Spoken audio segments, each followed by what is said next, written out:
Hello students, welcome to our YouTube channel commerce with Kanaujia ma'am.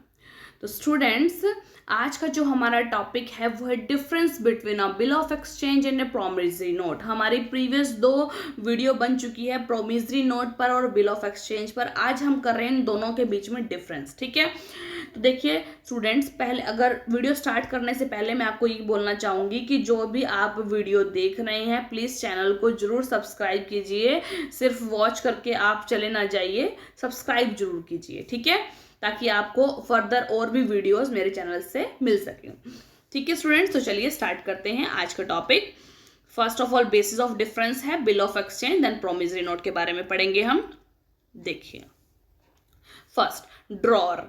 Drawer bill of exchange में drawer कौन होता है, मतलब बनाने वाला। बिल ऑफ एक्सचेंज को कौन बनाता है? बिल ऑफ एक्सचेंज को क्रेडिटर बनाता है, लेनदार बनाता है, और प्रोमिसरी नोट को डेटर बनाता है, देनदार बनाता है। ठीक है, क्रेडिटर और ये मेड बाय डेटर। ठीक है, दूसरा nature. A bill of exchange is an order to pay. इसमें ऑर्डर किया जाता है कि आप मुझे ये अमाउंट पे करोगे, और ये है प्रॉमिस टू पे। इसमें ये प्रॉमिस करता है डेटर, देनदार, कि मैं इतनी डेट को, इतने महीने बाद आपको ये अमाउंट पे करूंगा, प्रॉमिस कर रहा हूं मैं आपको। ठीक है, थर्ड देखिए, एक्सेप्टेंस।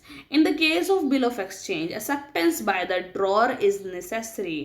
कि देखिए अगर बिल ऑफ एक्सचेंज के केस में जो ड्रॉर के द्वारा जो एक्सेप्टेंस है वो बहुत जरूरी है, और promissory note does not need to be accepted. Promissory note को एक्सेप्ट करना कोई जरूरी नहीं है। ठीक है, फोर्थ पार्टीज। देखिए इसमें 3 पार्टी हैं बिल ऑफ एक्सचेंज में, ड्रॉर, एक्सेप्टर और पेई। ठीक है, हमने पढ़ा था पिछले वीडियो में। और इसमें सिर्फ मेकर है और पेई है, जो बनाने वाला है, और पेई यानी जिसको पे करनी है, पेमेंट करनी है। ठीक है, आगे देखिए फिफ्थ, ड्रॉर एंड पेई। ड्रॉर और पेई सेम पर्सन भी हो सकते हैं, एक पर्सन ही हो सकते हैं। जैसे पूनम ने ड्रॉ किया है तो लास्ट मोमेंट पे मेरे को ही पेमेंट मिलेगी, या फिर जिसके पास वो लास्ट में बिल ऑफ एक्सचेंज होगा, बेयरर पर्सन होगा, उसको मिलेगी।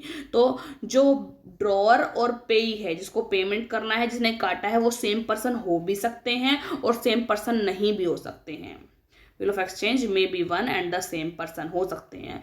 The maker and the pay of the promissory note can never be one and the same person. लेकिन जो प्रोमिसरी नोट में मेकर है और पे है वो सेम पर्सन नहीं हो सकते, क्योंकि एक को जरूर पेमेंट करनी है और एक को एक्सेप्टेंस करनी है, इसलिए नहीं हो सकते सेम। 6 देखिए, copies. In case of a foreign bill of exchange 3 copies are made. अगर फॉरेन बिल ऑफ एक्सचेंज आप बना रहे हो तो 3 कॉपी बनाओगे, और in case of the foreign promissory note only 1 copy is made. ठीक है, फॉरेन जब बिल ऑफ एक्सचेंज बनाओगे तो 3 कॉपी बनाओगे, फॉरेन जब प्रोमिसरी नोट बन रहा है तो एक ही कॉपी बनेगी। ठीक है, 7 joint liabilities. The acceptors of the bill of exchange have a joint liability. Bill of exchange को जो एक्सेप्ट कर रहा है उनकी जॉइंट लाइबिलिटी बनती है उसके साथ में, और जिसके ऊपर लिखा गया उसके साथ में। The maker of the promissory note are jointly and severally liable. जो बना रहा है प्रोमिसरी नोट को वो जॉइंटली लिएबल होता है उसके लिए। ठीक है, जो भी उसकी जो भाई पेमेंट है उसके लिए। आगे देखिए, stamp. A bill payable at site need not be stamped. Site means अगर ऑर्डर पर, आपका डिमांड पर अगर पेमेंट मांग रहे हैं तो उसको उस पर स्टैंप लगाना जरूरी नहीं है। और promissory note payable at sight needs to be stamped. अगर ये साइट पर भी है, एट साइट पेबल पे भी है, यानी कि डिमांड पर भी पेबल है, तो भी इसमें स्टैंप लगाना जरूरी है। 9th, payment for honour. In case a bill of exchange is dishonoured, any other person may make its payment. देखिए अगर बिल ऑफ एक्सचेंज डिसऑनर हो जाता है तो कोई भी पर्सन उसकी पेमेंट कर सकता है। ठीक है, और in case of promissory note the same is not possible. लेकिन अगर प्रोमिसरी नोट डिसऑनर हो जाता है तो उसके अंदर ये पॉसिबल नहीं है, क्योंकि उसमें 2 ही पार्टी होती थी। ठीक है, 10 देखिए, लाइबिलिटी ऑन डिसऑनर। अगर डिसऑनर हो गया आपका बिल ऑफ एक्सचेंज या प्रोमिसरी नोट तो लाइबिलिटी कहाँ से राइज होती है? In case of non payment of bill the drawer is liable for the same.